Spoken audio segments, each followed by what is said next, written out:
नमस्कार दोस्तों। आज बात करेंगे रिट के बारे में। ये रिट होती क्या है, कितने प्रकार की होती है, कौन फाइल करता है, कैसे फाइल करता है, इसका प्रोसीजर क्या है, वो सारी बातें आज हम जानेंगे इस वीडियो में। चलो दोस्तों, शुरू करते हैं आज की वीडियो। सबसे पहले हम बात करेंगे इंट्रोडक्शन, ये रिट के रिगार्डिंग। दूसरा, रिट क्या है। तीसरा, टाइप्स ऑफ रिट, कितने प्रकार की होती हैं, जो कि मैंने ये बताया है और मैं खुल के बताऊंगा इसके बारे में।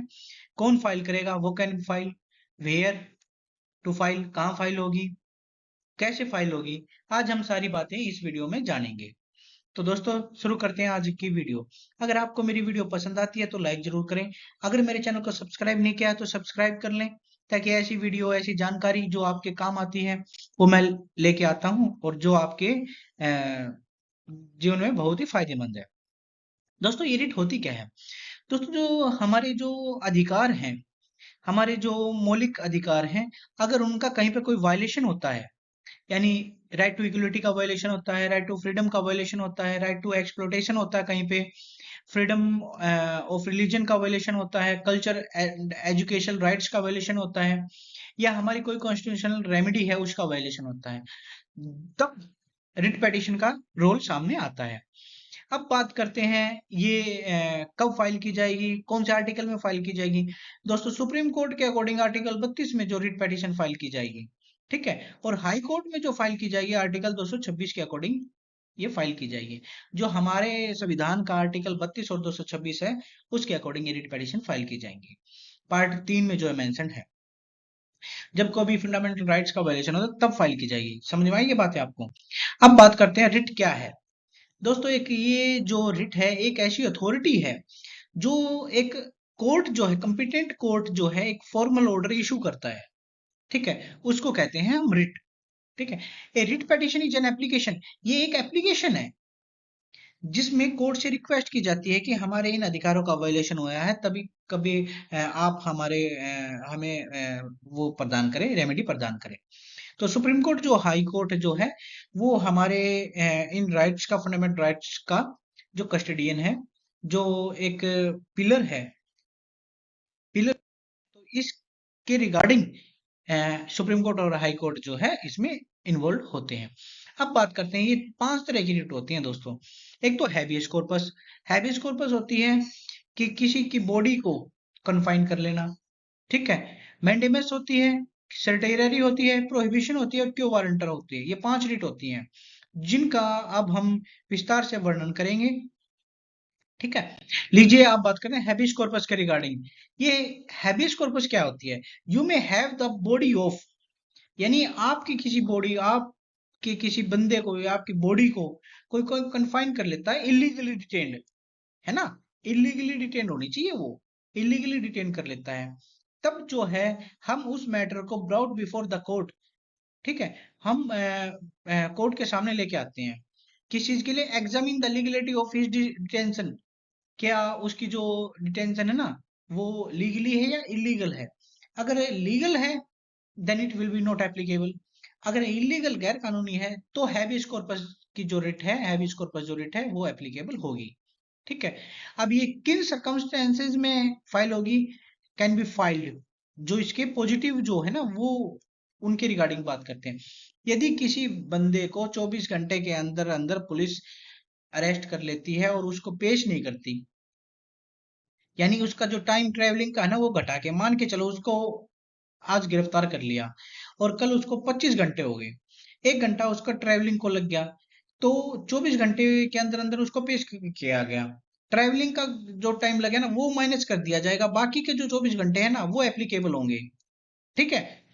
ये बात होगी। दूसरी दूसरी या उसने कोई किसी भी कानून का वॉयलेशन नहीं किया तो उसको अरेस्ट किया गया है, तब ये एप्लीकेबल रेट होगी, ठीक है। अगर किसी को मैलाफाइड इंटेंशन के थ्रू उसको गिरफ्तार किया गया है, तब हैबियस कॉर्पस जो है एप्लीकेबल होगी, ठीक है। इसका एक केस था अर्नब गोस्वामी वाला, ठीक है, जो भी बॉम्बे हाई कोर्ट के रिगार्डिंग आया था, वो था इसके रिगार्डिंग। अब बात करते हैं कैन नॉट बी एप्लीकेबल। ये कहाँ पे एप्लीकेबल नहीं होगी दोस्तों। दोस्तों, ये एप्लीकेबल नहीं होगी वहां पे जहां पे जो है अकॉर्डिंग टू लॉ जो है उसको गिरफ्तार किया गया है, ठीक है, और जुडिक्शन के अंदर उसको गिरफ्तार किया गया है। Then it will be not be applicable.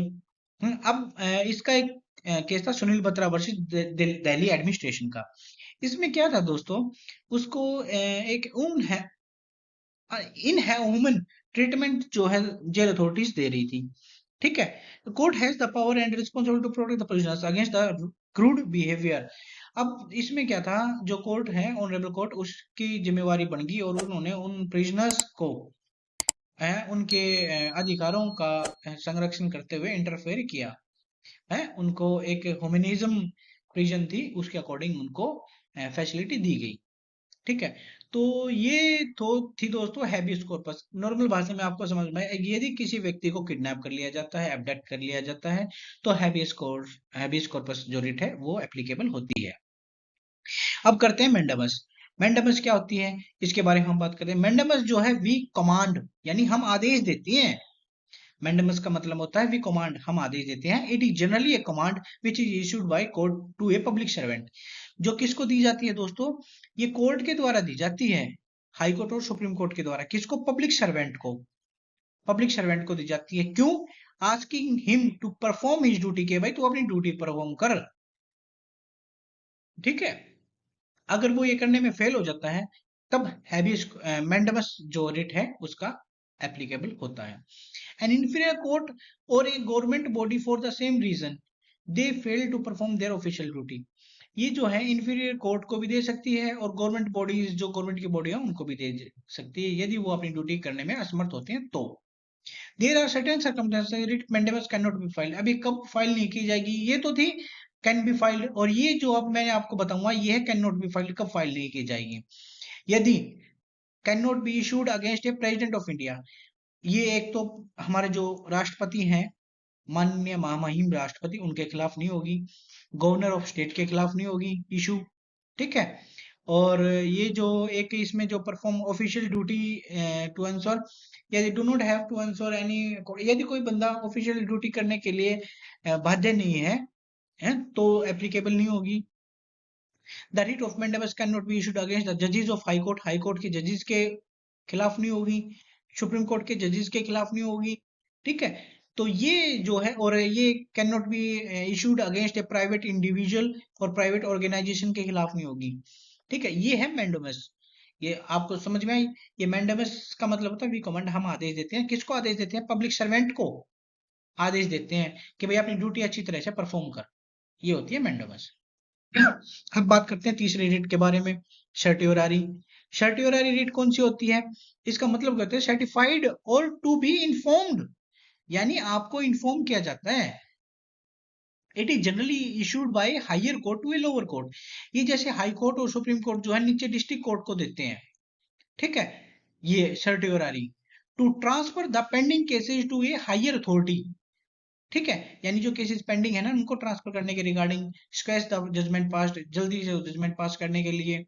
ठीक है, तो ये होती है सर्टियोरारी रिट।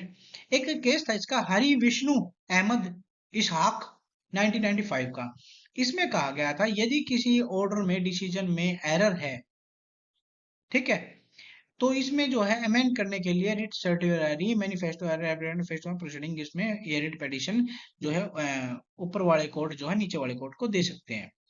अब ये कैन बी इशूड, कब इशू की जा सकती है, there must be a court, court का होना जरूरी है। कोर्ट का होना, ये कोर्ट के उसमें होती है, यानी डिस्ट्रिक्ट कोर्ट को दी जाती है, मान के चलें। Judgement by the inferior court is against the laws mentioned under constitution, यदि उसने कोई ऐसा ऑर्डर पास कर दिया जो कि उसके खिलाफ है, संविधान के खिलाफ है। If the judgement given by lower court contains an error, ये जजमेंट कोई ऐसा एरर कर दिया जो कि संविधान के खिलाफ है, कानून के खिलाफ है, तब सर्टियोरारी फाइल की जाएगी। तो ये तीसरी जो रिट बताई ये सर्टियोरारी है, और ये फाइल की जाएगी। ऊपर वाले कोर्ट जो है नीचे वाले कोर्ट को आदेश देते हैं। अब बात करते हैं प्रोहिबिशन रिट। ये प्रोहिबिशन रिट क्या होती है दोस्तों, प्रोहिबिशन रिट एक सिंपली इसका टू फॉरबिड, यानी मना करना। ठीक है, the writ of prohibition can only B issued against judicial and quasi judicial authorities. ये कोर्ट को भी दी जा सकती है और क्वेसी जुडिशियल अथॉरिटीज को भी दी जा सकती है, जैसे पुलिस होगी या कोई और अन्य डिपार्टमेंट हो गया उनको भी दी जा सकती है। प्राइवेट इंडिविजुअल या किसी writ is generally not available against, ये जो है एडमिनिस्ट्रेटिव अथॉरिटीज और प्राइवेट इंडिविजुअल्स के खिलाफ नहीं इशू होती। It can be issued against a lower court और by superior court to forbid the act which is performed outside it jurisdiction at any stage of it proceeding. तो ये थी prohibition, इसका ज्यादा कोई रोल होता नहीं, इसको मना करने के लिए होता है कि आप ये काम ना करें। प्रोहिबिशन जैसे इसके नाम से ही पता चलता है, प्रोहिबिट करते हैं कि आप ये काम ना करें। ठीक है, अब बात करते हैं जो अपनी लास्ट है, क्यो वारंटो।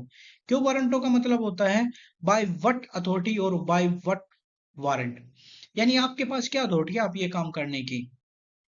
ठीक है, it is generally issued by court to inquire the legality और under what authority he is holding that office. अब मान के चलो, अब मैं आपको एक एग्जांपल बताता हूँ इसी रेट के रिगार्डिंग। यूपी में एक गवर्नमेंट थी, उस गवर्नमेंट ने एक बंदे को जो कैपेबल नहीं था उसको उस पोस्ट पे अपॉइंट कर दिया। अब जो है पब्लिक में से कोई भी एक जो होनहार आदमी था वो कोर्ट में गया और उससे पूछा क्या इस आदमी के पास वो डिग्रियां हैं जो इस पोस्ट के लिए आवश्यक है, नेसेसरी हैं। ठीक है, तो उसकी इंक्वायरी हुई, तब पता चला कि उस बंदे के पास ऐसा कुछ है नहीं। तो ये होती है क्यो वारंटो। इसका पर्पस क्या, it prevents the illegal holding of a public office by a person. जो गैर कानूनी तौर से किसी पोस्ट को ले लेते हैं उनके लिए ये होती है। ठीक है, कब इशू नहीं की जाएगी, अब ये writ can not be issued against, है ना। उसके बारे में minister to remove him from his position, यदि किसी मिनिस्टर को हटाया जाता है तब एप्लीकेबल नहीं होगी।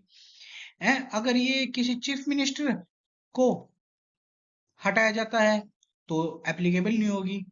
मिनिस्ट्री ऑफिस और private office can not be issued in the ministry office और प्राइवेट ऑफिस के उसके में नहीं होगी। तो ये जो मैंने आप लोगों को बताया 5 writ, habeas corpus, mandamus, सर्टियरी prohibition and last वाली जो मैंने आपको बताई क्यो वारंट। ठीक है, अब ये फाइल कौन करेगा दोस्तों, जैसे मैंने आपको बताया था ये रिट पिटीशन फाइल कौन करेगा।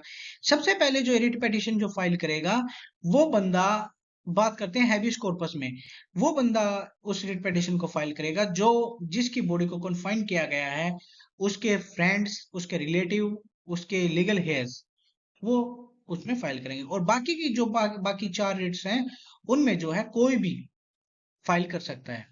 ठीक है, अब बात करते हैं वे कहाँ फाइल की जाएगी। आर्टिकल 32 के अकॉर्डिंग जो है सुप्रीम कोर्ट में फाइल की जाएगी और आर्टिकल 226 के अकॉर्डिंग जो है हाई कोर्ट में फाइल की जाएगी।